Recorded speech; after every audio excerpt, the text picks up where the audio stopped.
Sales harsh truths they don't teach you. The first 2 years, you don't own the business owns you, right? You do whatever is needed to make sure that takes off. And you do not let anything get in your way. The person that does that the best is the one that comes out ahead.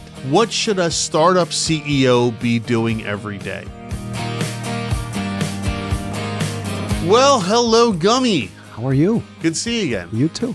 Well, not that it's been that long. I know. It's always good to see you. You too. And I'm going to see you again tomorrow. You are going to see me again tomorrow. That's right, tomorrow. Well, depending on the weather, although it looks like it's just going to be rain now. Well, but we have a meeting tomorrow too. Well, I'm saying depending on the weather. Oh, okay. Because they originally were calling for a lot of snow and sleet. Oh yeah, no, now it's all rain. Now it's all rain. Yep. So we'll more than likely we'll have our meeting I tomorrow. was just with my client that's a basement waterproofing company, and they're like, finally, Yeah, right. driest January in history. Is that right? Yep. And like our measured, and last year was the driest year in 30 some odd years. Oh man. It started really well, Yeah. and it ended horribly. Well, we're going to get a lot of rain tomorrow, like 1.5 inches of rain. Yeah, that's what they're hoping That's for. going to be interesting. On top of the snow. On top of the snow. So, All right. So what's been going on in your world? so I went to a new place today. No. Yes. New? Yes. Wow. Tell me all about it. And well, it's new to me. It's not a new okay. place, right? But it made me think of something that a lot of people don't think of when they start their business, and that is how they build their culture within the business, Yeah. right? Yeah. So, like, I was thinking about it. So the place I went was Amazon Fresh, right? First time ever inside of an Amazon Fresh. Really? Yeah. Oh, they're cool. Oh, not only are they cool, like I love the whole cart thing and that Yeah. I'm just scanning, putting it in my bags and then literally walk out and it goes bing, Yeah. right? Like, so the technology part is cool. But as I'm walking through the store, every single employee that you walk by Yeah. says, "Good morning. How are you doing? Is there anything I can help you with?" Yeah. Like, You know where they got that from? Trader Joe's. well, yeah, Go to Trader Joe's. Same thing. correct. But I think it goes above and beyond that, right? Have you ever had to call Amazon customer support? Call? I don't Yeah. think so. Have you ever had to call because you got the wrong item No, or usually it's over text or Okay. chat or something, but they're always polite. they're always polite. Yeah, always they're very polite. always super helpful, right? Like Chick-fil-A. Correct. My pleasure. Right? So, but I think that has been built into the Amazon brand Yeah. from like day one, right? And I think it's interesting to see, even though it's not Amazon corporate or Amazon headquarters or some call center, like now it's an Amazon Fresh, it's a grocery store. Now that culture is carrying through the entire organization, and it's purposeful. Like they've built it like that. And it was funny because I saw a video clip with what's her name, Layla Hormozi the other day, right? And she was saying, you know, every morning she would get, or not every morning, but once a week they would get on this morning Zoom call.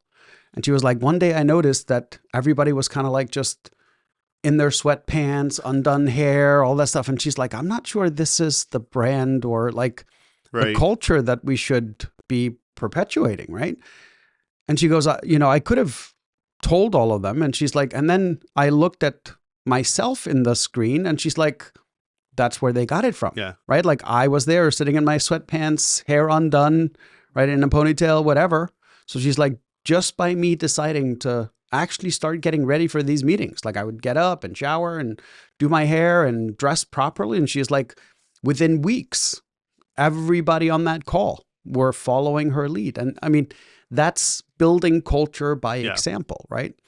And I think that often gets forgotten in startups and businesses, like in general, is that people are acutely aware of how leadership behaves and how they treat people.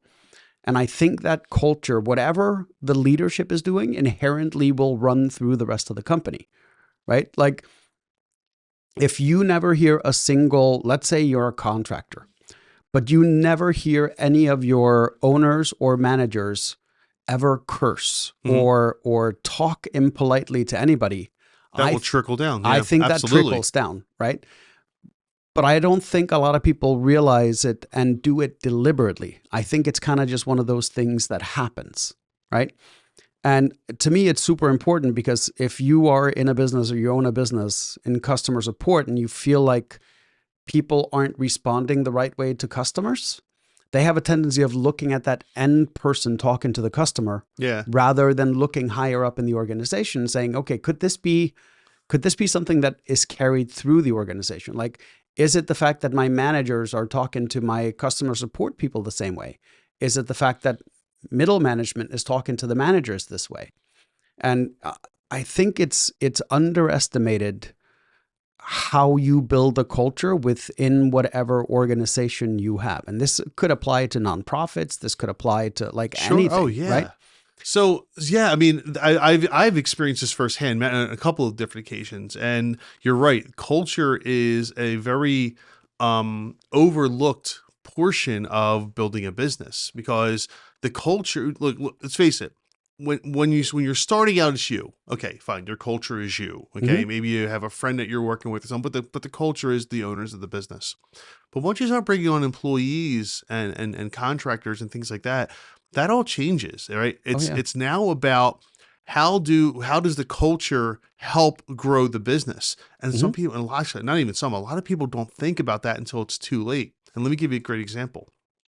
So in the software world, right, there are plenty of divas out there, meaning that people that are fantastic developers, but horrible human beings. And they just are. They're horrible human beings, but they are some of the greatest developers you'll ever have. And early in my career, I thought it doesn't matter. They're fantastic developers. I need to have them on my team. They brought the entire team down with them. Yep. And it didn't matter how good they were. Yep. And I learned that really quickly. And now when I hire software developers and sometimes, you don't know from the interview until you hire them, get rid of them. Get rid of those people. Look, Gary Vaynerchuk said it great. You're never going to be good at hiring people, but you have to be great at firing people. Right. And he's absolutely right, because you never know what someone is like on an interview, because they're a completely different person than who they really are in most cases. Right. Yep. So you bring them on board and you find out that this person is just an absolute piece of trash. Right. Maybe they're good. Maybe they have good skills. Maybe they're good at what they do. But as far as the rest of the team goes, they're condescending. They have the me mentality, etc. Get rid of them. It doesn't matter. It doesn't matter if you think, well, this person can do it. They can fit. No, get rid of them, because they're going to bring everybody else down. Yes. Because culture is such a huge part of your business. Because if you have, let's just say you have 10 employees, small business, you have 10 employees, you bring on an 11th, and all the 10 you have there, they love each other. Everyone's great. Everyone gets along, and everyone's happy. That one person will ruin the entire team if you're not careful. Yep. And there goes your productivity. There goes your business. There goes your profits. There goes everything from one person. Yep. Someone once said, be slow to hire and quick to fire. Yeah. Right. So I've kind of changed that model for me personally in my business. Is I am relatively quick to hire as well, meaning that I don't put people through an extensive interview. Just because I have no problem getting rid of you as well. Right. So if you are quick to fire, you don't have to be, as long as you're willing to take the risk and listen to your team and people are acutely aware, you can also hire a little bit faster. Sure. Right. But yeah, I watched it happen inside my business. We hired one person. Like the team was phenomenal and they would just work together and solve each other's problems. And then we hired in a person. And slowly I started noticing that people all of a sudden were back talking each other and people were complaining about who did what and how workload. And I was like, when did this start? And it was about 3 weeks after we hired that person. And I was like, You paid closer attention to them then, right? Yeah. Correct. Yeah. And only to find out that was exactly the person that was causing all of this. Yep. Right? Now the problem is, even when I got rid of the person, that culture was kind of starting to be accepted. So it took a while to recalibrate the team back to the listen. You got to unravel all that. Yeah. Correct. Right. So yeah, but that stuff often comes out very, very quickly, because it's the little things that you start noticing, the things that weren't happening before. And you're like, this is not good. Like, this is not a place we want to be in. And it's often very easy to track down the root cause of it. It is. Yeah. Yeah. So no, that's a very, very valid point that I don't think we've really touched on We haven't at all in any of our podcasts. Nope. So yeah, culture is such a big driver of your business, and it doesn't matter if you're a mom and pop with 3 employees or Amazon, right? Right. You got to get that. Like, walk into any Chick-fil-A in America, every person there is happy. Or at least they're feigning to be happy, but they're generally happy. And what is their answer to everything? My pleasure. Yes. Hey, thanks for that soda. My pleasure. So I went first time ever to Chick-fil-A like 6 months ago. Oh, you poor bastard. I know, and I had no idea what I was ordering. Like, I'd never been there, so I ordered something for my kids. Yeah. They've been there multiple times, so they knew exactly what they wanted, right? And I'm trying to figure out what I want. And I order something, and then I order a lemonade. And she goes to the machine and pumps the lemonade and stuff. And then she, I check out and all that stuff. And she goes, so, we have like this organic lemonade too for next time. And I'm like, you what? She's like, oh, would you like to try it? And I'm like, sure. So she takes my cup, dumps it, fills it up with the more expensive organic lemonade, closes it, hands it back to me and says, you know what? I hope the next time you come that it's going to be a pleasant experience. We want this visit to be great. And I was like, every other place I would have gone to, first of all, would not have taken my cup and offered to replace what was in it, nor would they have understand the importance of what they did. I mean, right now we're talking about this instance on a podcast, right?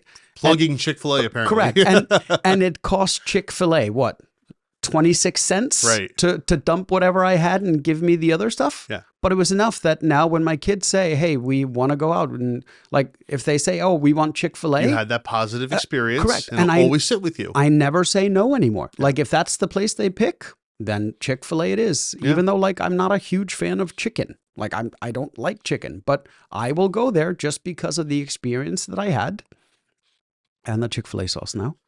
But just because of that experience makes me no longer try to talk my kids out of going there. So like whatever pennies they spent on that customer experience, it's huge. Yeah, see, and that's key. You said the right thing. The pennies, right? So many people think that building a business is based off huge marketing budgets where you got to be in front of everybody 24 hours a day. Maybe at first you have to have some of that to get people in the door, but once they get in the door, treat them like human beings. Be good to them. Be kind. Be helpful. Right? I actually, an hour ago, I was on the phone. Long story, but I was on the phone with an oil company trying to get a place in the middle of Pennsylvania had to get oil refilled, and it had to do with one of my clients. And I'm trying to help them out, get this thing taken care of. And the guy on the phone was the nicest guy, et cetera, et cetera. And he's like, oh, I know that property. The girl that was there before, who was a former employee of my client, she was really hard with us. She was really rude. And there wound up being like $102 bill that she didn't refuse to pay because she got into an argument with them, refused to pay this bill. And the problem with that is these guys are the kind of guys that will go out of their way. Hey, your oil's low. We're going to come out right now and make sure it gets filled so there's no frozen pipes or anything like that. There's not a lot of companies that will do that. And for $102, she completely destroyed that relationship. And I was able to fix it just now, which was great. But people don't recognize how important it is to be friendly and as a business owner. So these guys, they were great. They were friendly. They understood. They were like, hey man, we'll take care of it. No problem. We got you. The past is the past. You're new people now.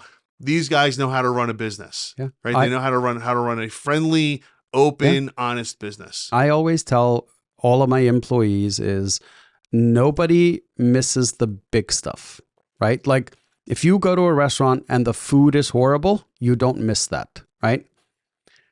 What people tend to miss as business owners are the little things. It is, you could go to a restaurant, have a pretty horrible meal, but you still walk out of there with a positive experience because the atmosphere, the staff, right? And I hear it all the time, like, oh, the food isn't great, but the service is awesome, right? Right. And same thing. Can it happen the other way around, that you have an awesome meal and horrible service? Yeah. Which one are you going to go back to if you have to pick? Oh, I know this answer because Right. I'm not we've had the review discussion Hmm. before. I don't leave a lot of reviews for things. Maybe I should. I don't know, but I don't believe in them as much because things. Hmm. Um, the one of the few times I left a review for a restaurant, the food was great. The service was horrendous. I mean, this lady literally like she was kind of condescending, this Yeah. waitress, and that's what I left the review about. I was like, Yeah. food was great, service was We horrific. Here's what happened. Blah blah we blah. see it all the time. Like I'm never going back there. no, but part of what we do when we take on a new client, for example, is we literally go to their Google Business Profile. We take all of their reviews, and then we use AI to analyze and give us summaries of what it is. The most common 1 and 2 star reviews have nothing to do with the product that they Right? went to purchase. Isn't that crazy? I The know The this. vast majority of them Yeah, is about how they were treated. yeah, So their experience rather than the actual end product. yep. And it is so easy to fix, right? Like it's so easy to fix if you are deliberate about how your culture is and what you are willing to accept and not Yeah. accept from employees. But There is one exception to that rule when it comes to restaurants. Mhm. Do you know what it is? yeah, the Insult Restaurant in Dick's Vegas. Last Resort. Is that what it's called? Yeah, Myrtle Beach. I think Myrtle Beach Okay. was the first one. If you've never gone Well, there, it's spectacular. But so It's so great. but it still is though, because the experience is the insult, insult, right? right. So like they deliver a phenomenal experience. It really is. In a 'Cause really the food's just okay. Right. The food it's bar food, really. You go there But, for the experience, Man, the right? experience is it's so great. I very very quick Mhm. story on that. So the first time I went to Dick's Last Resort was the one in Myrtle Beach, and my buddy and I, we were working for a company, and we were both put in places. We were there for colleges. We were going to visit colleges and doing things. He was at a college that was about an hour and a half south of Dick's Last Resort, and I was the one that was about an hour north. So we decided we're going to meet in Myrtle Beach, and we were looking for food, and someone had recommended Dick's Last. Now we didn't know what we were getting into, but someone had recommended Dick's Last Resort, and we walk in there, and the chaos just ensued. It was fantastic. And they like throw stuff at you, call you all kinds of names. They give you these funny hats with like funny sayings on them. But the greatest part was outside of this one in Myrtle Beach is like this moat area, right? Mhm. And I had then when you order a chicken, they give you a chicken, like a whole like little bird, right? And I couldn't eat the whole thing. And this guy comes walking, not even our waiters, comes walking by. He goes, "Are you done with that?" I'm like, "Yeah." He goes, "Pick it up." I'm like, "He goes, pick it the hell up!" Yelling at me. I'm like, "Cool." So he pick it up. He goes, "Follow me." I'm like, "All right." So my buddy and I, we follow him outside, and we're over the moat. And he says, "Throw it in there." I'm like, "What?" He goes, "Throw it in there." I throw it down, and this alligator comes out and just chomps it. It was spectacular. Wow. It was the coolest thing, man. But See- and I'll never forget that. And anytime I have a chance, I will go to Dick's Last Resort because of that. Because it's all about the horribly bad good service. Yes, the Right. horribly bad good Good service. Yes. Yeah, it's By the way, don't ask for napkins. no. They will bury you with napkins. Oh, really? Thousands of napkins will become flying at your table. But yeah, so once again, it comes back to, but that's a purposeful built culture, right? And I'm pretty sure even they have things that are like off limits. Oh, yeah. But yeah, so if you're starting a business, if you're working on things, as much as you focus on your product and your deliverable, focus on how it's delivered. Because that is where it's the same thing as people don't leave jobs, they leave bosses, Yes, right? correct. And that's pretty much what it is. So it's not only about client retention, it's also about if you have good culture, good bosses, you will keep good people for longer. Yep. As long as you're willing to get rid of the bad seeds. And don't forget, people think, "Oh, we'll just find new people." You got to train them. Oh yeah. You got to hope that they're good, and Mhm. got to go through the interview process. Yep. That person leaves today. There might not be another person in that spot for a month, Yeah. 2, 3 months, maybe. And once they get in that spot, it's going to be at least a month or two Oh, yeah. before they're productive. And I can tell you when it starts getting challenging is when you have a decent customer that complains about a really good employee. Yeah. And I was amazed the first time I got a complaint about one of my employees, and I get on the phone and I'm like, okay, I listened to the person's complaint and I said nothing. I just waited and listened. Yeah. And when she was done, I asked her, like, do you want me to resolve this? And she goes, yeah. I'm like, okay. I can tell you that I can replace you very easily as a customer. But this employee is a rock star and you are the very first person ever to complain. Yeah. And I doubt that it's an employee problem. I have a feeling this is a customer problem. So I would appreciate if you just went elsewhere and you wouldn't come back. Yeah. And the customer on the other end, like I could hear their jaw drop. Oh, yeah. Right? Because everyone's been told their entire life, customer is always right. Yeah. That is not the case. No, not at all. By any means. Not by any stretch of the imagination, No. right? And it was funny because the lady just goes, well, I guess we're done then? And I'm like, I guess we are. But if you ever want to come back to us, we are here. If this was a misunderstanding and you think about it and you decide to come back to us, we're here. But this employee will not get reprimanded. She did nothing wrong. Any idea what kind of dedication that employee has to you now from that? Yeah. I'm sure you do. Oh, yeah. I'm saying people in general. I don't think people understand that. Yeah. That employee is going to be completely loyal to you forever. She kept being a rock star employee. Yeah.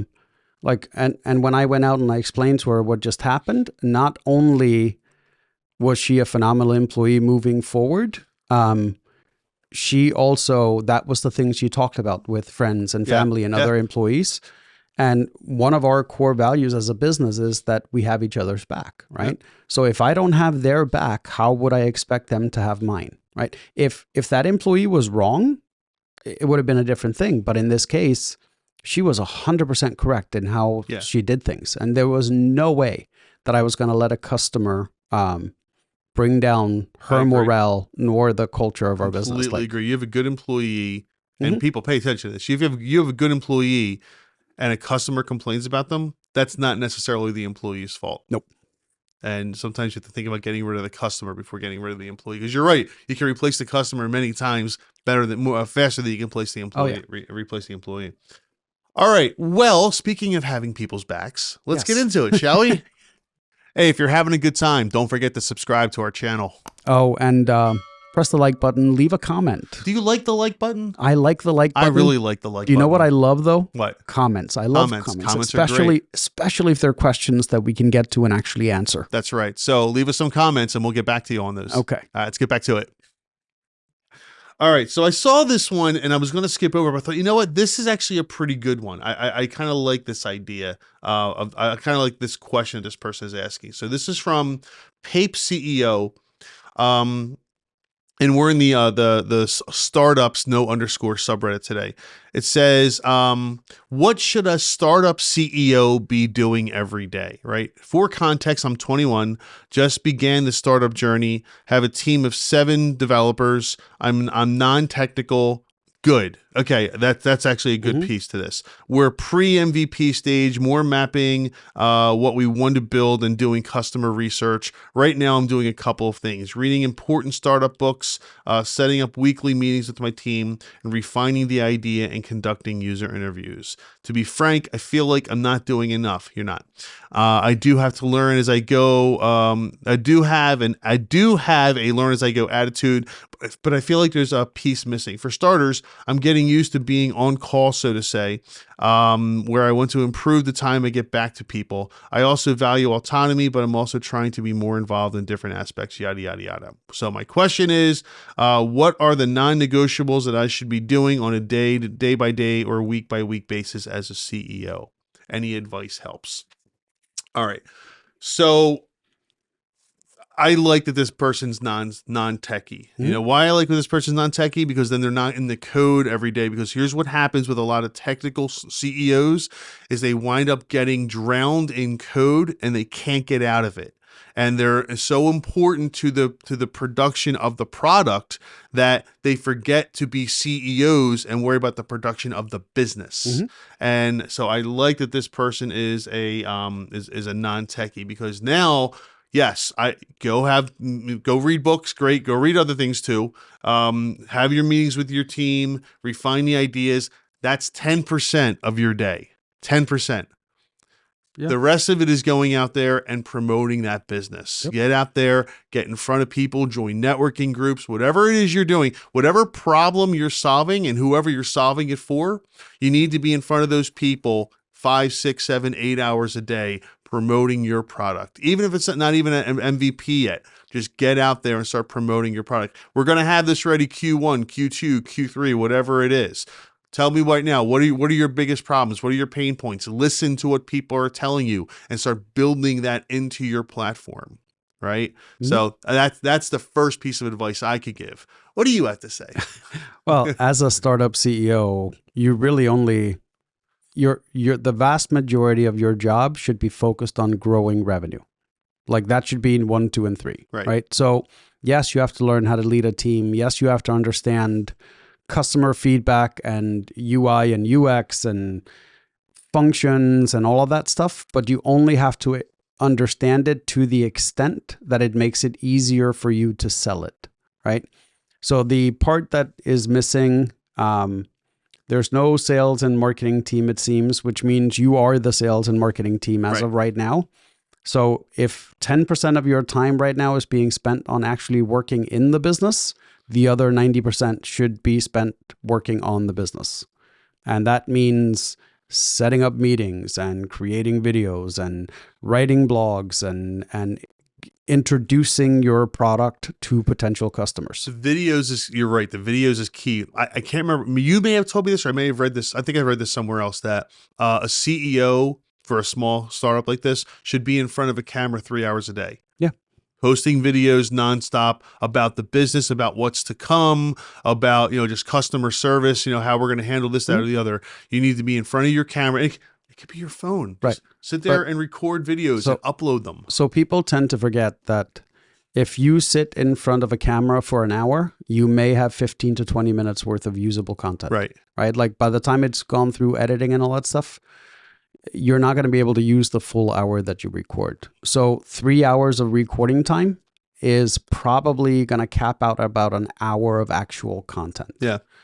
There's just your job, once again, as a CEO is growing the business. And the only way you grow it is by getting in front of more people, more qualified people that could potentially buy it. Yeah. Let the developers, let those people do their job. You spend the vast majority of your time on what your job is. Yeah. And I like the fact that he's a learn as you go and willing to learn more about this stuff. Oh, yeah, sure. Well, 21 years old, you kind of have to be. You don't know everything at that point. You never really know everything. It's funny because I had someone argue with me the other day that, a CEO's job isn't really to promote the business. And I'm like, why do you think the CEO of JP Morgan gets on Fox News or CNN? Right. Or does interviews or goes to conferences? What exactly do you think he's doing? Right? He may not, he's not working on getting you as an end consumer to open a bank account. He's working on closing multi-million or billion-dollar deals. Probably the B, yeah. Right.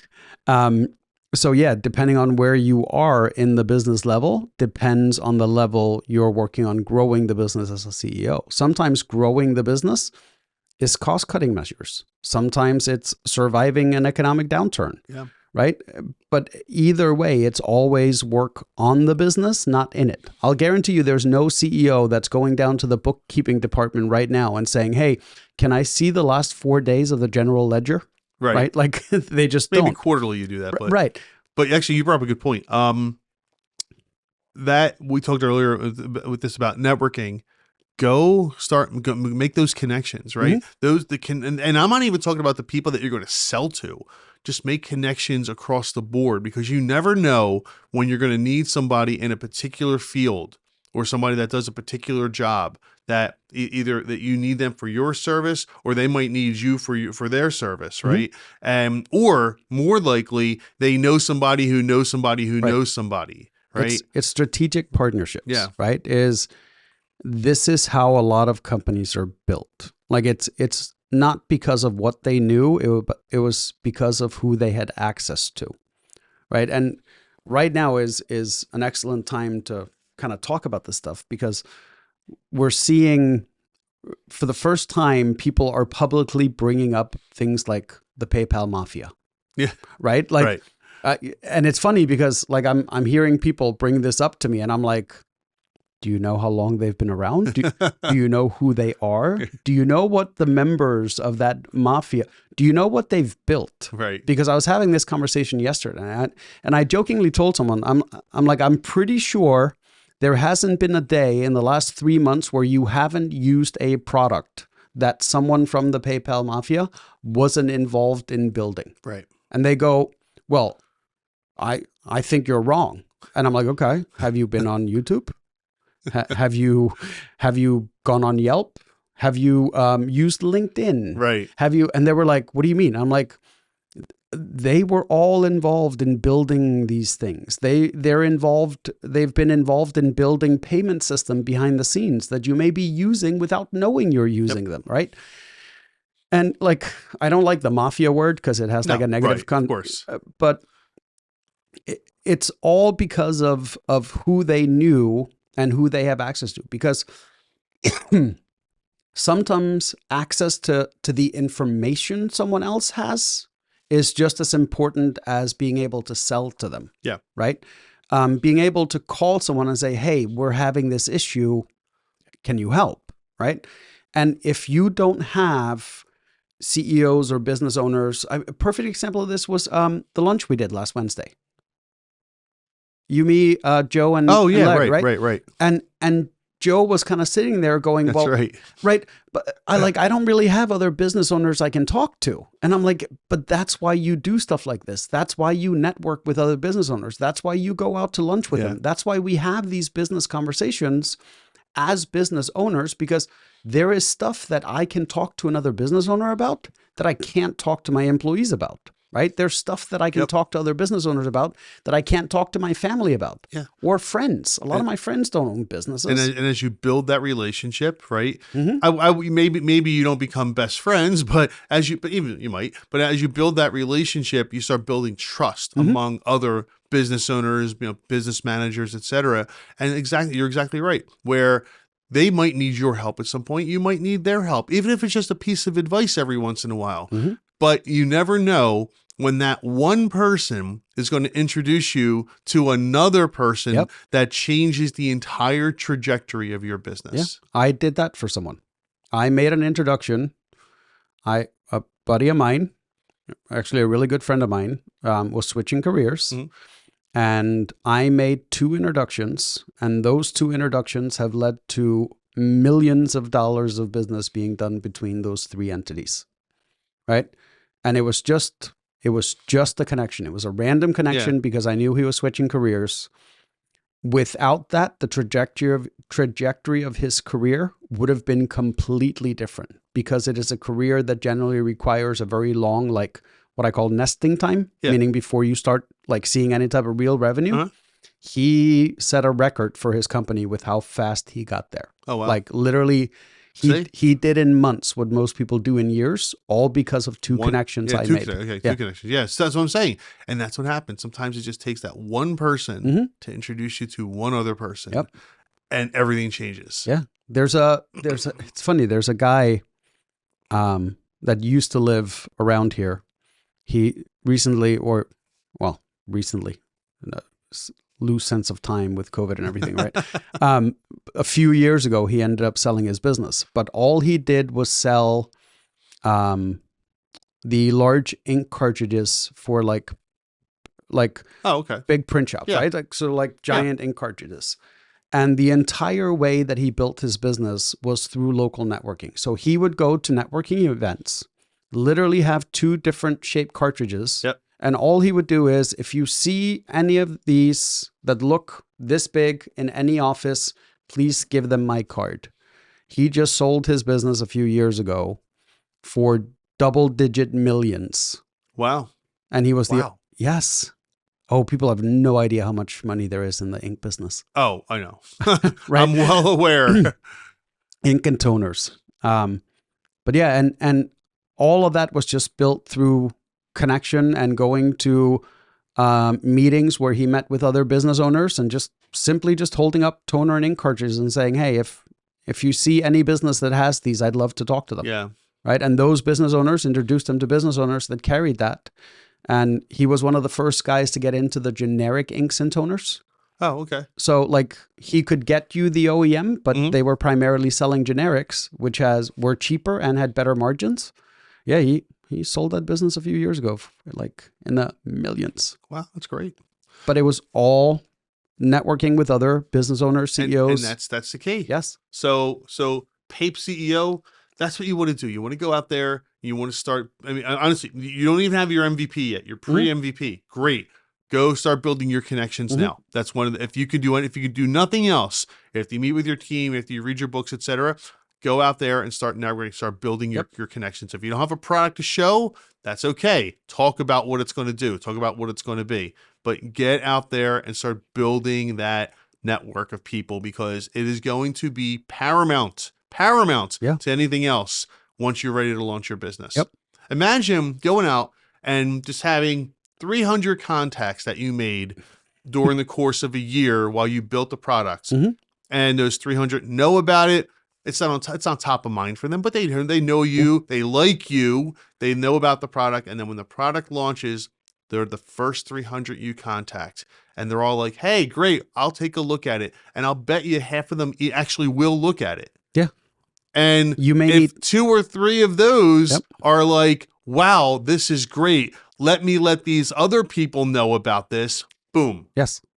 That's how it happens. It's the multiplication effect, right? That's how it happens. So go network. Yes. That's what you should be doing more than anything else. And go network doesn't always mean in person. You can network with people through a multitude of ways. But yeah. All right. So best of luck to you, Pape CEO. I don't know what the product is, but that's okay. We don't need to. That's how you do it. All right. Let's see. No, I don't like that. Oh, I'm curious. Because this is true.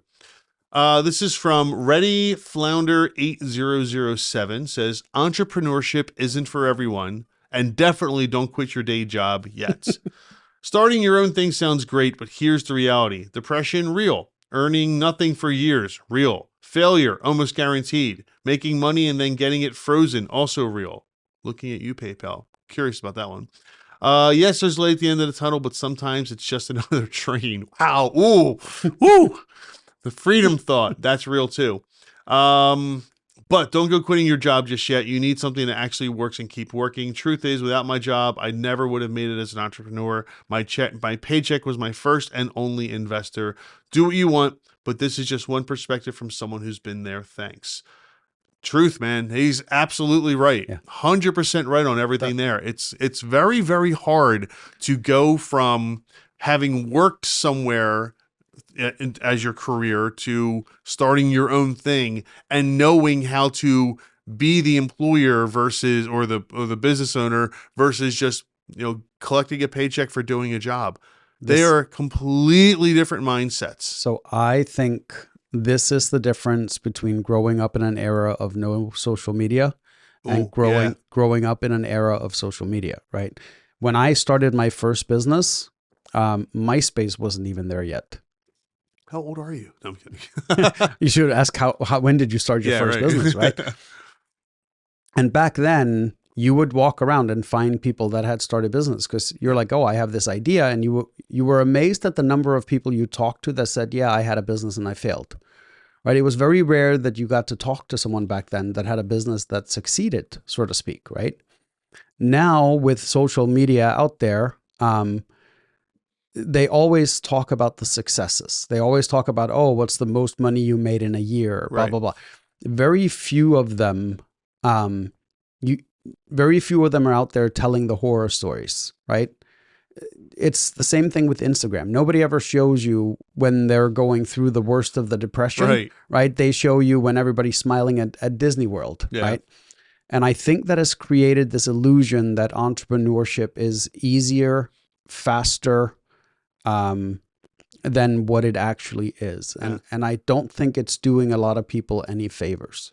No, I mean, so my first company, I would probably have to say I never made anywhere close to what I made as an employee somewhere else in my first company, Mm-hmm. and I had it for 5 years. Mm-hmm. Didn't make it, never made anywhere as close as I did to as an employee somewhere else. My second company, I had a couple of partners. We started doing really well, and then the economy tanked. And no, that's that story. And then I decided to go back into the workforce for a little while. That's when I went to law school. After that, started my practice. My legal practice, I would say for the first 3 years, probably didn't make any money at all. I was living off savings and stuff like that, knowing that that was the case because now I had that experience Mm-hmm. running businesses, kind of knew what I was in for. Then after a couple of years, things really started picking up, networking, things like that. Boom, to the races. Right now everything's is good and good. You got the software company back again. That's doing phenomenal. But it's the kind of stuff where you're going to fail 2 or 3 times Yeah. before you hit anything. I think there are far more failure stories out there than there are Oh, success of stories. course. The problem is people just don't get to hear them. Yeah. They don't get to hear the, oh yeah, I had a business. I was basically on the verge of bankruptcy and I had to work my way through it, Yeah. right? And I'll give you a perfect example. I have a buddy of mine that owns a roofing company. And people look at him today and they go, "Oh, you own a, 30-acre farm and blah blah blah blah blah." And like they see where he is now. Well, he had a different company before this, and there was an accident that led to someone passing away. Mm, And that's the first time I ever heard about the corporate veil because that had been pierced. So not only was his company gone after, they went after him personally, right? And he basically went into bankruptcy and had to work his way back from that after having been worth right. multi-million. That was all stripped away, right? Those are the stories you don't get to hear. And it was funny because I was scrolling through TikTok yesterday, and there's a guy there that does the School of Hard Knocks, I think he's called. And he goes around and it's like, hey, this is a nice car. Right. I don't know if you've ever seen those videos. Yeah, of course. Okay. Yeah. So he had one pop up yesterday. And it's a guy in Dubai. His name is Raha Banks. Okay. Okay. Randomly, Raha Banks popped into one of my lives a few months ago. And I was talking to Raha Banks. Wow. That people are like, oh, this guy's on top of everything. And he was asking me basic branding and marketing and building a culture questions. That's awesome. Right. And I'm like, this just goes to show you that even people that have made it big sometimes need to go elsewhere to get some help or understanding. So like me and Raha ended up having probably like a 20-minute conversation. And I was just amazed. Like I had no idea who he was when he jumped on my life. Yeah. He was just a guy asking me culture and branding questions. And it's funny because, and then you see them somewhere else and you're like, oh, I guess he is kind of not famous, but I mean, there's people that adore this man and he's really good at what he does, right? He wouldn't have made it. But as the guy was talking to him, he's like, did you come from money? And he's like, no. He's like, I never had any money ever. And he's like, but the core concept that I needed to understand was I needed to save before I could start making. Because if I didn't have money to make money, I was going to be stuck in debt or I was going to be stuck in the status quo. He's like, so I started saving money before I started investing. And when I learned how money works, I invested more and started trading more. Basically, I think he's like a crypto trader now. That's what he does. Yeah, but they're doing like 40 million a year. I love it. That's just great. Crypto trading, and they're crypto trading on like nominal margins, right? Like, but once little again, here, little there, correct. But huge quantities. Correct. Yeah. But he didn't start there, right? He started with a few $100s or a few $1,000s, and then he built it over time. It's just people get impatient. They think success comes faster than it actually does. Right. And are there stories of someone that opened their business? Oh, yeah. And 2 years later, they were worth $1 billion? There's also stories of people winning the lottery. Yeah, correct. Right. And it's kind of the equivalent. So yeah, it's one of these. This guy's absolutely right. when you start your entrepreneur journey, just realize that there is a 90% chance that it's going to fail within 5 years. Yeah. Right? Like that's what it is. So you said it earlier, people don't talk enough about the failures, right? I'll tell you, I know exactly why my first business failed, and I learned from it. And you know, I'm making sure I don't repeat those lessons here, although I'm having issues right now, but that's a different story. My first business was a web development company. It wasn't marketing, it was just web development. Yep. All I did was web development. And at first it was just me, brought on a couple of people, but there were two problems that I had. Number one, to this day, I can't sell. I'm just not a sales guy. I was going to say, right? I like if someone's expecting me to go to their office and I can do that all day long. It's the cold calling, I don't know you, but I'm going to sell you my product anyway. That's just not me. I've never been able to do that. If someone refers me to someone and someone wants to talk to me, yeah, we'll have a deal tomorrow. Great. But it's that kind of selling, right? That was issue number one. And issue number two was I was also so heavy into the code that I couldn't focus on actually growing the business, right? So what I should have done is I should have hired a salesperson, right? And I should have brought on probably another developer to handle my portion of the code so I could go and do all those wonderful things we were talking about earlier, networking and things like that to grow the business. Didn't do any of that. Learned from those mistakes, and my law practice is only doing so well today because of those mistakes. First thing I did as soon as I opened my practice was I joined a networking group. Very first thing I did. And it worked. Well, actually, no, the first one didn't work, but the second one I joined worked wonderfully. And it's one of the only reasons why I'm where I am today, right? So make contacts, friends like you, et cetera, et cetera. That kind of stuff changes everything when it comes to running a business. So I want to go through these points. And people don't realize that this applies on a large scale as well as like, I don't care whether you're a plumber or if you're running JP Morgan, there's a reason these people are out talking to other people. There's a reason they have summits. There's a reason they have conferences. Like, it doesn't matter. It's all about making these connections. It is. Right? So I'm going to go through these points. There's only a couple of them he has, but he says, okay, depression, real. Yeah. If you're, so it's varying stages, but if you're a single person, you're not going to be as depressed, right? Let's say you're a single person, you live with your parents and you're starting your business. You're not going to be nearly as depressed, right? Because you have your backing, you have a place to live, you're good to go. You just don't have as much money. Okay, fine. If you're a family person, like you have kids and whatever, a spouse, all that stuff, house, mortgage, all those things, and the company doesn't succeed and you're losing money, you're going to be really depressed. It's going to hit home hard. Oh yeah. And there's divorces, there's all kinds of these things happen because of that. It is very strenuous, and people yes. Earning nothing for years. Very, very real. You may go 2 or 3 years before you're able to pay yourself a dime out of that business. Very, very possible, depending. Because realistically, what you should be doing is any profit that company makes, you should be reinvesting into the company. More people, more equipment, more marketing, more networking, et cetera, is what you should be doing for the first few years. I don't always, but one of the things that I've noticed is that the people that treat their business like a job, thinking it's something they can just do from 9 to 5 and they wipe their hands clean of it, take every weekend off, are often the people that end up failing the fastest. Right. And I remember I was listening to someone, or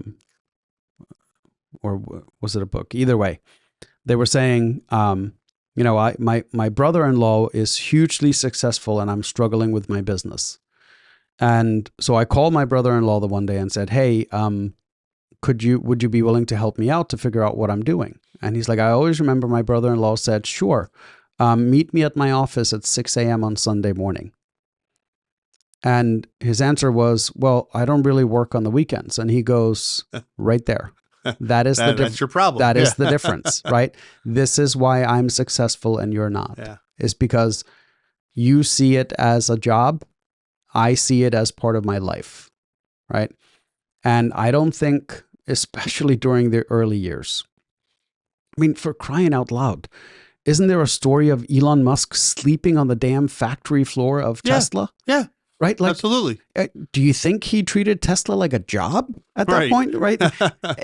But people see, oh, multi-billionaire Elon Musk. And I'm Yeah. like, yeah, what about flat ass broke Tesla, like months away from Yeah. going bankrupt? And in order to fix the problem, he basically lived in the factory. No, he lived in the factory. It Yeah. was more than one night. Yeah, right. Like nobody talks about those things. I mean, and that's a company that was already making money. Well, they weren't making money at the time. They were selling products. They were selling products, but they were profits. losing money, Yeah. right?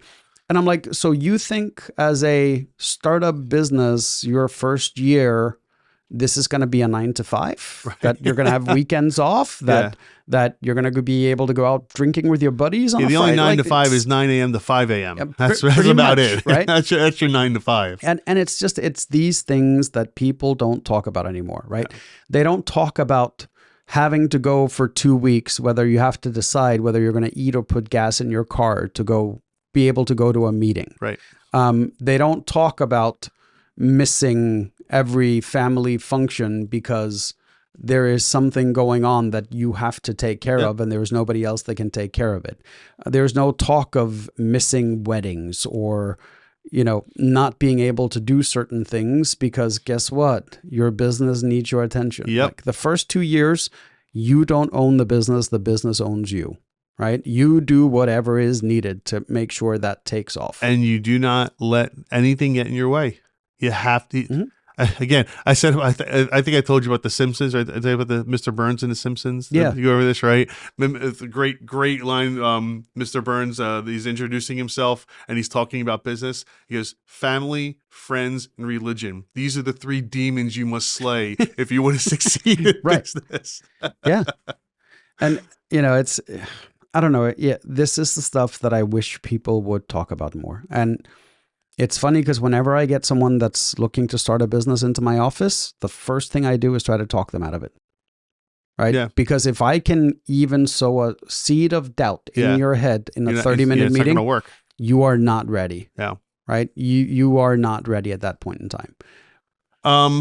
Let's see. Failure almost guaranteed. Yeah, especially if it's your first business. It's not so much guaranteed that you're going to fail. It's more like it's guaranteed you're going to give up because you're not going to make. Look, businesses only fail because the owners of the business stop putting money into it, stop putting time into it. The business can go on in perpetuity, technically, right? Theoretically, yes. No one technically shuts it down unless you did something illegal. The government's like coming in saying, "Okay, you can't be a business anymore." Well, you can also do dumb stuff, and there can be outside factors. Oh yeah, right. Like, right. I'm just saying, but normally it's because hey, it's just not working. I'm not making any money. I'm done with this business. During the startup stages, it is all you, right? Like there's no outside factor. There's no as you get bigger. Have businesses been canceled and suffered from things like that? It happens. Very, very rare, right? Which is an outside force you can't control. But yeah, for the most part, most people give up before they see success. Like, if you would have gone a little bit longer, you probably could have turned it around, assuming you're doing the right things, right? Like if you're doing the wrong stuff, like I just had a meeting this morning. And I was telling the guy, like, there's 3 of you here working in the administrative side of the business. And I know you have no sales meeting lined up this week, right? It's now Wednesday. Right. Why are the 3 of you sitting here? And they go, what do you mean? I'm like, why aren't you on the phone calling restoration companies that would be a great partner for you? Why aren't you going through your old customer logs of someone that had problems with the sink 2 years ago, following up and seeing how the sink is doing and if there's something else. Yeah. The average lifespan of a water heater is 4 years, right? Have you gone through the water heaters you installed and called people that are on year 3, 4, and 5 of their water heater to see if everything is okay, to ask them to go see if there's a leak, right? These are all things you could be doing that would be far more productive than sitting here and doing nothing. Right? But that's my whole point with is, money hides a lot of things. And when things are going well and a lot of revenue is coming in, it can hide a lot of bad things going on. And when companies go from having had lots of revenue to things around them stopping that revenue because the service is no longer needed, Right. that's when you discover how many bad habits there are, so to speak, inside of a business. That's when you discover how many missed opportunities you may have had within the business that you weren't taking advantage of. So in a sense, it's a good thing. I mean, there's always going to be business for them to do, but the fact that their revenue was slashed by 50% year over year made them take a good hard look at saying, okay, what are we not doing that we should be doing, right? And one of the answers was, well, don't sit here and stare at each other, right? It sounds dumb, but like I went through it. I went through it in my first business where like I would sit in my office and look at numbers for 2 hours, right? And then I'd come back and do the same thing the next day. And I'm like, the numbers hadn't freaking changed. Yeah. It's been 24 hours. Nothing has changed because I didn't do anything to change them, right? I just analyzed them and went, oh, I guess we're losing money again. Yeah. Let me look at it some more. Yeah, next day, guess what? We were still losing money because I hadn't done anything, right?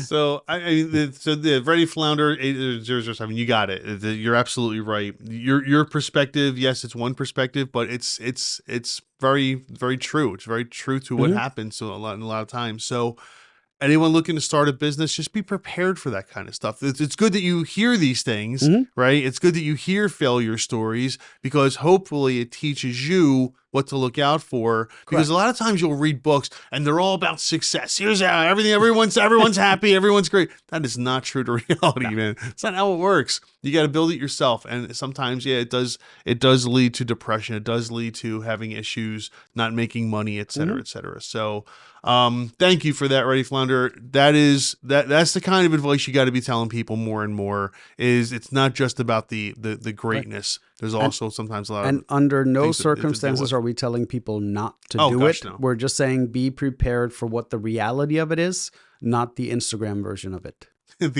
I like that, the Instagram version. Yes, it's true. All right, let's move on. I'm curious. I can answer that. I know, that's why I'm curious. You can too. So this is from Meta Beans asking, does the AI boom feel like the .com boom to you? For those of you who lived through the 90s, yes, with the emergence of the internet and the .com bubble, does the AI race feel somewhat similar right now? Does it make you feel like you're in a gold rush and a hurry to create, otherwise you'll be left behind? I'm just going to leave it at that. So anyone who wasn't alive or old enough to remember the mid to late 90s with the .com boom, essentially, in a nutshell, what was going on, everyone and their brother was creating websites, and all these websites were valued at millions or billions of dollars. It doesn't matter what it was, whether it worked, whether it had customers. If you built it, it was worth millions of dollars for some reason. And then suddenly, and it was all built on ads, and it was all built on ads, and suddenly ads and e-commerce. Ads and e-commerce, yes. Correct. And then suddenly, all at once, investors realized, wait a minute, these things aren't going to make a dime. And they all either pulled their funding or whatever, and there was just this colossal crash of internet companies all at once in the early 2000s because of this. So this is beyond the .com. This is pretty much any new industry, and you can go as far back as the industrial age. Heck, the gold rush. Right. When automobiles first came out, there were hundreds of people building cars. Different types of cars, right? Ford is just the one that figured out how to mass produce it and make it cheap, and therefore he put a bunch of other guys out of business because they couldn't compete. You can look at the computer space. How many computer brands were there when computers? Because I'm pretty sure early mid 90s. Yep. So so many. When's the last time you saw an Atari? Well, right? You're asking the wrong guy. but when's the last time you saw one? Like in the store? For sale, yeah. Oh, forget it. No. Right. So this is a very well-known phenomenon, and this is not exclusive to the AI boom. Is same thing with cell phones, same thing with any new technology that comes out. There's going to be a bunch of people that come to market with their versions of it.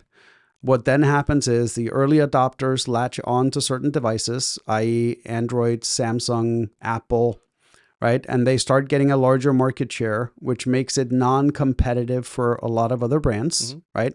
I was surprised when I found out that Blue phones are still on the market, for example. And then you look at a global scale, you have Xiaomi, you have Huawei.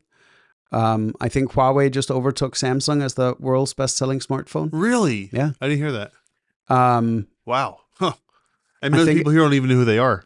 Correct, right? Here being United States. I think the iPhone is the best-selling phone in the US, and I think Huawei is globally. But that is inevitably what happens, is everybody is trying to put their spin, their version on this new technology in hopes that that's what people want. Right.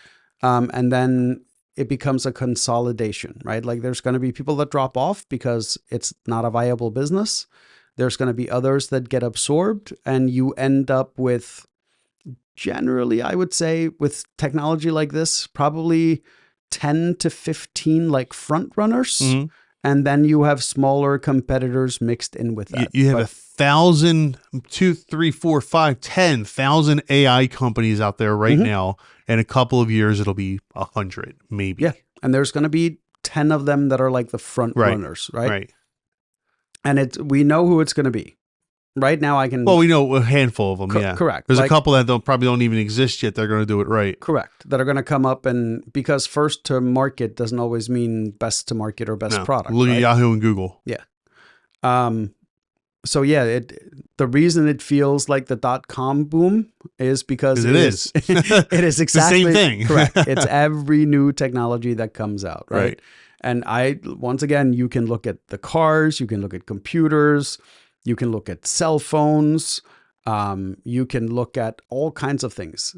And then the other thing that people have to take into account is also how things change, right? Like if I would have told you in the mid 2000s that laptops were going to sell more than desktops, right? You would have been like, why? Like what are you going to do with a computer that you can walk around with? You only really use it at the office, or when you're doing work at home, like. And then all of a sudden, laptops started being capable of gaming, and now you could take your games with you. Like, and games became more popular. So there's societal changes that happen alongside of it that often dictate who becomes long-term successful in certain things, right? And then we also have to talk about the people that do the companies that do their branding and marketing really well, right? Is there a better shoe than Nike out there? Probably. There's probably a lot of shoes better. Is there any athletic company better at marketing than Nike? No. Exactly. Right? Adidas is a close second, maybe.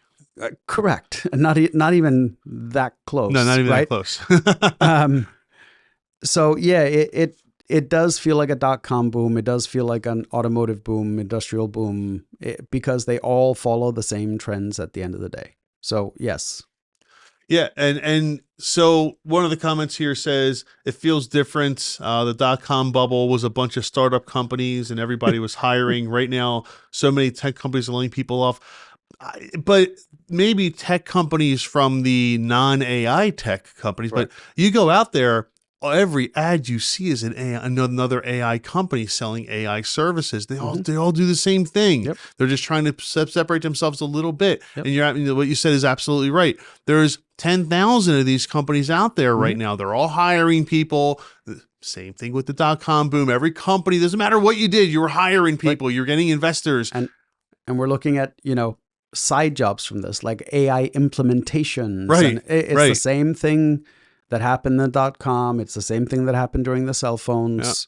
Yep. BlackBerry, for example, is a great story because they focused on software and security. And the BlackBerry was really considered the unhackable phone, so to speak. Yeah, back then. Back then it was, right? Which is why a lot of government agencies used it. Right. If you go back further, the federal agencies used, what was it, the Sony Ericsson phone or the Nokia phone that was basically unbreakable? Really? I don't remember that. Yeah, it was that dumb, I had one. Oh, I'm sure you did. And it was considered the best cell phone because it had the best signal. And like it was practically unbreakable. Yeah. I mean, it was breakable, but out of all the cell phones back then, it was like the phone to have. Yeah. So yes, it's like every other .com, cell phones, computers, microchips. Microchips. Yeah. Right? True. Like, No, you're absolutely right. See, and this is what happens. It's a technology comes out. oil companies. Everyone gets on board. I'm going to be the biggest. I'm going to be the baddest in the game. Blah blah blah. And there's 1,000 other people saying the same thing, and everyone gets investors and so money. Blah blah blah blah blah. And then the market says, and people in the market say, "All right, we like this one better than this one. Let's all go over here." And then there's only a handful of them left in the end. And you also have to remember that the products often create the draw to more people wanting to use it, right? So it's funny because when I talk to people about the success of the iPhone, everybody has a different reason why they think the iPhone made it, right? Because, oh, it was the easiest to use, or it was the best looking, or I think the explanation is very simple. It was because of iMessages. Really? Yeah. You think iMessage changed it? Because when you are in high school, right? Because they really started becoming popular when the younger generation started picking up the phone. Yeah. When you no longer wanted a friend in your chat group because they had a different colored bubble and they couldn't use the emojis, 100% it was peer pressure to get the kids that didn't want iPhones to get iPhones so they could be part of their friends group in group messages. Oh, that's interesting. 100%. That's true, because you couldn't be a part of the messaging group if you weren't. That's interesting. Yeah, I didn't think about that. I think it was brilliantly engineered. There's a reason they have not let any other messaging platform integrate fully with it, and now is the first time they're kind of losing grips on it because of the RCS messages. But yeah, I think that is a big part of why they are the biggest cell phone company or cell phone manufacturer in the US. I think a lot of it was social stigma and peer pressure. That's interesting. I hadn't considered that at all. But, Apple obviously has a lot of brilliant people. I saw this is from way back when, but there's I'm sure it's going around the internet. You may have seen it. Apparently, in the early 80s or mid 80s, I think it was the mid 80s, some student or something sent Steve Jobs a letter saying, "Hey, can I have your autograph?" Right? And he writes back a letter. It says, "Thank you for the letter. Unfortunately, I don't sign autographs, blah, blah, blah, blah, blah. I hope you have a great day." And then he signs it. The letter. It was so great. So typical Steve Jobs. But it's cleverness like that. Yes. That really pushed Apple along. So you might be absolutely right on that. Yeah, that's really interesting. He was brilliant. Like, he's the same guy that says, "I don't need a test group. I just need a 7-year-old." All right. So let's move on here. I'm switching over to the entrepreneur subreddit. Oh. Yes, I know. Sales harsh truths they don't teach you. I like this. Okay. This is from Stealth Ascend, who says, your best, it says, this is my sales harsh truth.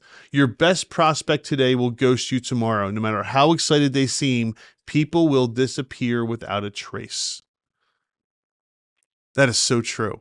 I cannot tell you how many times, whether it was the web company, other software, law, where it's like, "Oh, this is fantastic. We're going to make so much, everything's going to be great. We're going to make so much money together. I have so much business for you, blah, blah, blah, blah, blah." And then I never hear from the person again. When we train our salespeople. And it can be devastating if you're not prepared for it. So when I used to train salespeople, the first thing I teach them is don't celebrate till you have the signature. Right? Do not walk into your boss and say, "Hey, I have this awesome prospect lined up that I think is going to sign tomorrow and it's $1 million contract." until you have that signature, you have $1 million prospect Yeah. that could disappear 5 minutes later, an hour later, 2 hours later. How about this right here? This person, one of the comments, a prospect is only a prospect Yes. and not a sale. Correct. Yeah. It's not a sale until you have the signature. It's not a sale until they send you that first check. And This is an interesting response. And this applies to sales, not to relationships. No is often not no, it's not now, and rarely never. correct. Nurture, add value, have a process to send them something useful from time to time. Mhm. Your pipe is 6, 12, 18, 24 months. Not so when a no, so it will often go from no now 12 months later when it comes back, it becomes a yes. Yes. And this is why CRM systems are so important. This is why your follow-up process is so important. And it's interesting because I have these conversations with people that work for me all the time, because we take on a limited number of customers every month, Yeah. right? Because we want to make sure that we take care of them the proper way. And I haven't put the team in place to take on more people faster. Right. So we limit the number of new customers we take on every month. And it's funny because when I tell them, okay, we need to start ramping up, and they go, yeah, but we already have customers lined up for the next 3 months. And I'm like, yeah, but our sales process is 5 months. From first contact till the day they actually sign up with us, Right. is often 5 months. Yeah. So from point of first contact to signing the dotted line. There you go. That's a long time. But I could have talked to them 7 times during Right. that process. They could have been working on other things, because a lot of times we talk to them and they go, "Ooh, you're too expensive for us." And then I send them a list saying, "Hey, listen, if we're too expensive for you, here's a way you can get a head start." And I send them a list, like, make sure your website gets developed in this. Yeah. This is the amount of content I would you put up. So we have them do all the prep work that we otherwise would have to do, right? So a lot of times they go elsewhere, they have some of that stuff done, they start seeing some success, and they realize, oh, wait a minute. So this guy is willing to give us all this free information on how to be successful. Yeah.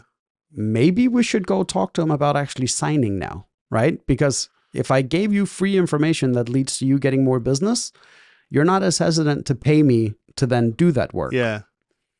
So yeah, I'm not saying that we don't close deals same day. Like, No, of course. I've had a guy call me and he's like, send me the contract right now. He signed it while I was on the phone and sent it back to me. Oh, wow. Yeah, that happens too. But it's rare. It's more rare. Correct. And be careful of the other side. I fell victim to this when I was first starting out too, was the people that come to you and they want you to completely butcher your price, right? If your price is $1,000, they want it for $100. But guess what? They know so many people and will get you so much business that you're a fool if you don't do this. Hold on. This is a wall. Yeah. Exactly. No. But people do that. And, you know, when I was younger, more naive, and, you know, had less experience, I didn't know. So I tried it out. I was like, yeah, you know what? Yeah, I know. I've seen your name in the paper. Yeah, you probably know a lot of people. Guess what? Not one dime of additional business. I have a rule in my business. Either you pay full price or we give it to you. There's no in between. Right. Right. We don't discount stuff, because either we have the value for you that you're paying full price, or whatever you are offering me in return has the full value, or is it meaningful enough to me that I don't feel the need to charge you anything. Right. That's true. Right? I like that. We don't discount. And our nonprofit rate is higher than our normal rate. Because I get asked all the time. Really? Yeah. Why is that? Have you ever worked with no, I know. Tell them. Tell them. So when we take on a client, we know 99% of the time we're dealing with a single person that then goes and deals with their company, right? Like they go and deal with their managers, they go and deal with the CEOs, whatever. So we have one point of contact. Communication is very clear, straightforward. What happens when we work with a nonprofit is that we initially get a point of contact, and then somehow we magically get added onto an email address of some committee that is now having utterly irrelevant conversations and involving us in stuff that shouldn't even be up for conversation, making the project take twice as long as it needed to. And guess what? Somebody's going to have to pay for that time. So when people tell me they're a nonprofit, I tell them you can pay our regular rate. The first time we get added to a committee email, our rate doubles. Wow, that's so true. I've experienced that firsthand too, man. It's crazy. And that's once again, that's where the other rule comes in. Yeah. If I decide to work with you as a nonprofit, I'm either giving it to you or you're paying the full rate. Yeah. Or double.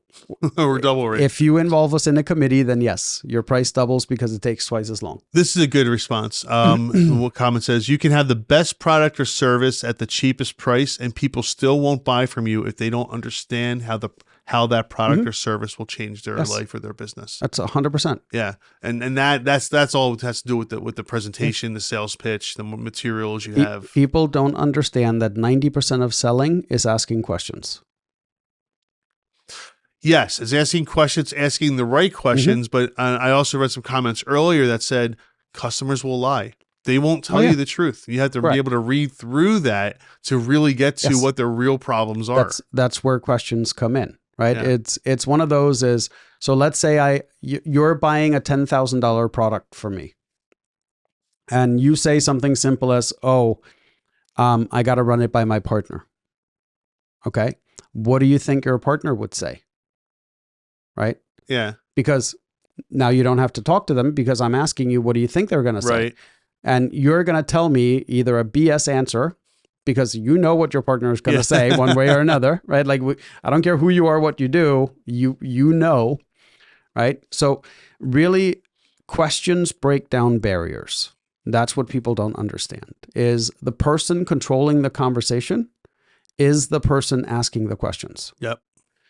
So you have to understand, and this is like sales psychology 101, is understand that by asking questions that break down barriers, you are getting closer to that person deciding to buy. Because I always look at sales as my job as a salesperson is to help you get comfortable with your purchasing decision. Yeah. Okay. That's really all it is. Do I care whether you buy or not? At the end of the day, no. Do I believe that if you purchase, you are going to see more value tomorrow than you had today because of your purchase? If you fundamentally believe that, sales becomes easy. So interestingly enough, the very next comment leads into that. It says, remember, you can't sell anyone anything. You're only providing a solution to their problem, but you need to take the time to understand that. Yes. Right. That's brilliant. That's from that's Rotocraft Jockey. That's a brilliant response. Yeah. This is why you see salespeople. I was literally talking to someone earlier in the week that used to be a sales guy for like a big company. And he was saying, I had a hard time selling for them. He's like, I was good at it. I was selling a lot. He was like, it was just really hard because I knew the product I was selling them was crap. Right. And, but that's what a lot of good salespeople, that's what makes really good salespeople good. Yeah. Is that if they believe that whatever you are purchasing will make their life better somehow, they don't see it as trying to convince you. They just see it as making you comfortable with making the purchasing decision. No. And once you approach it that way, life becomes easier as a salesperson and you close more deals because now you become genuinely curious about the other person. Yeah, that's true. I like today's topics. They're all about like the inner workings of the business as opposed to the products that they're selling and stuff like that. Right. This is kind of cool. It's not really a start it or scrap it. It's more of like, you're on the right track or you're not. Right. Well, right? It's how to start it. Yes. it's what you need to do while you're starting it. How to grow it. So we'll finish off with, we'll do one more. Okay. This one's right up your alley, but it's along the same type of topic here. This is from Dry Surprise 7091 says, what are some beginner mistakes founders make on their startup websites? Hi all, I'm looking to increase the conversion rates on my landing page for my startup. And I'm curious, what are some beginner mistakes founders tend to make? Not sharing the link here. I don't want to promote, but would love some general advice. Hey, Gummy, do you make websites for your clients? We might. You might. We might. I can tell you the first mistake people do is overthinking it. They absolutely have a tendency of thinking they need more when they need less. Okay. The second mistake they do is they think it's about that it's all about the features, whatever your product or service does, instead of the problems it solves, right? So I just had this conversation last week with someone we actually both know, and I kept asking him, what problem do you solve, right? And he kept giving me how he solves it. And I'm like, I'm not asking you how you solve something. I'm asking, what do you fundamentally solve? Right. And he's like, what do you mean? And I'm like, you've given me all the ways how your program solves something, but you haven't told me what it actually solves. And he's like, oh, I help business owners get more freedom. Okay. Now you've told me what problem you solve, right? So you solve a time problem. Yeah. Right?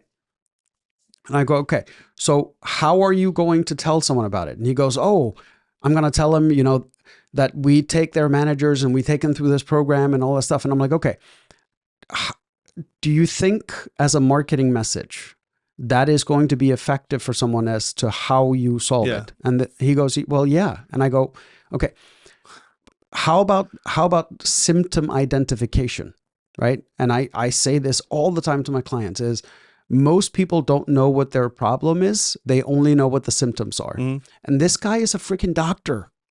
He should know this, right? If you have a runny nose, is the problem snot? No, that is a symptom of what the problem is, right? Like I have a tingle in my fingers. The tingling isn't the problem. That's the symptom, right? So you market symptom identification in order for them to help recognize the problem before you can sell them a solution to the problem. Because otherwise you're selling them a solution to a problem they don't know they have. Right, that makes sense. Because people know symptoms. They don't know what the problem is, right? Why do I keep getting sued? Because your contract, right? Like, you do crap work, right? The problem isn't the suing. That's a symptom of a bigger problem. Right. It's just... Okay. And that is what people tend to do on their websites is they get all into the how-tos and the features and the problems and all these different things. And they forget the basic thing of, okay, how do I know that I even need this solution? Or how do I know this is my problem? Right. If you can't explain to someone what symptoms they're seeing, you'll never get them to understand what their actual problem is. No, and that makes perfect sense because on your website, remember when especially when you're first starting out and people don't know you, your website can't just be, here's what we offer, right? It can't just be a sales pitch. It's got to be, here's why you need us. Mm-hmm. And that's what's missing a lot of times is the, not only do we do X, Y, and Z, and that shouldn't even be your lead that you do these things. Your lead should be, we've noticed that people in this industry are having this problem. Here's how we help you solve that problem. I want to simplify this for people just so they understand, right? Is how often do you check your water heater? Maybe once a month when I go and change the filters. In your water heater? There's no filters in a water heater? No. Our heater is right next to the water heater. Okay. So what do you check for on the water heater? I just make sure there's no water in the pan. Okay. So water in a pan would be a symptom. Yes. Right. Getting up in the morning, turning on and not having hot water. That's a problem. No, that's symptom. That's also a symptom. I know. That's a problem. Right. The problem is the water heater, but you wouldn't know that the water heater is a problem until you start seeing the symptoms from it. Yeah. Right. And that is exactly what a lot of this stuff is. And people this is the hardest time any business owner seems to have to understand, right? Is that people Google symptoms, they don't Google problems, right? Think of it when you're sick. True. Yeah. Right. Because it's such coffee, achy stuff. Right. Yeah, stuff in the nose. So what do you end up having? What's your problem? Whatever the best Google optimized, whoever. Well, now it's AI optimized. Whoever optimizes for those symptoms the best, that is what you have. That's true. Right? Is what it boils down to. But this is what you need to understand as a startup, as a founder, as a marketer, this is the fundamental of the people that make it versus the ones that don't, is understand how to message to people so they understand that it's a symptom, Mm-hmm. not that it's a problem, right? And this is so blatantly obvious in the medical fields. It's so blatantly obvious when you look at pharma commercials, when you look at a lot of this stuff, is they market to symptoms. They don't market to the problem. And more businesses should understand that that's really the key, is help someone understand that the symptom they're seeing really has a root problem and get them to recognize what the problem is. The person that does that the best is the one that comes out ahead. And websites for new startups and CEOs, like I remember when we were looking at a new social media tool, and someone introduced us to a new company, and I go on their website, and what do they list? We can post to these platforms. We can do this. I'm like, okay, my current one can do this. Like, why should I go with you? Right? Then a couple of months later, I go on a different website for a similar tool, and their list said, are you having issues scheduling the same post I got you. at different times to different platforms? Yeah. And I went, yeah. They're like, are you having issues with, and they listed the whole list of symptoms that my team had been saying, why do we have to put the same post on all platforms at the same time? Like, why isn't there a feature where I can schedule it for Monday on Facebook, Wednesday on LinkedIn, and Friday for Instagram, right? But it's the same post. We had to put it in 3 times because every developer assumed that we would want it at the same platform at the same time. Yeah. This platform came out and said, maybe you do want to stagger the same post across platforms. I like that. But the point is, they read your problem. Correct. And they showed me what the symptom was. Yeah. The symptom was it a problem that we had to put the same post in 3 times and schedule it 3 times? Yeah. But ultimately, the problem was how the platform was built. But we didn't realize that it was a platform problem. We just thought it was a problem in general. Well, the problem was that you're now expending human capital. That's our symptom. Yeah. Yes, we were spending way too much time staggering posts where we should have been able to just select the platform, select date and time. And for some, we just say, make same for all, right? Yeah. Easy enough. But there are clients that we have where we don't post the same stuff on the same days. Well, where we post the same stuff, but on different days. Yeah, sure. Very cool. But it was just a simple explanation of someone making us symptoms aware versus feature aware. Yeah. So I would say, yeah, I agree. That's one of the things. So for Dry Surprise 7091, that's one of the things you want to consider, is you want to make sure that you're not just selling something, but you're explaining to people, here's your problem. Here's the problem as we see it. That's actually better. Here's the problem that we see out there. Here's how we solve that problem. No. It's not, here's the problem we see. Okay. Here's the symptoms from your problem. I keep saying problem. I meant symptoms. Yes. Here are the symptoms that you're likely having. Yes. And here's what we do to help fix that. Yes. Because these symptoms are all part of the same problem usually. Yeah. Yes. Normally they are. But but people don't connect that to the problem. So they connect to the symptoms. Yeah. So very cool. All right. Well, I think that's enough for today. Yeah. I don't even know how long we've been going, but it seems like forever. Let's see if we can find out. It has been, about an hour and a half. Not bad. Typical. We go long on these things. I know. It's so much fun, though. But it's when like the problem is we get talking about all kinds of things. I know. Like today's episode was weird because we didn't really have any business ideas. It was all I like it though. It was completely organic. Just so everyone knows, we don't like pre-select these things. While we're having a talk about one, I'm going through and finding another one sometimes, like at the very end of the conversation. So this is called completely random how it worked out today. I liked some of these topics. Yeah, some of these things are really good. I do enjoy helping people that are already starting their business like, what do I do? Where do I go from here? That's cool. Yeah. I like that. And I was just impressed that we didn't have I'm looking for a technical co-founder. oh no, they were there too. Oh, they were there too. I We just skipped over them. Okay. Completely skipped over those. Okay. Oh, there was a whole bunch of those. So, but no, please write into the comments if there's anything specific that you out there in the podcast world would like to hear, discuss, have questions on. Let us know. We'd be happy to, to talk about your specific situation. Absolutely. And offer you any advice we can. So, until then, Gummy, take care, buddy. Have a good one.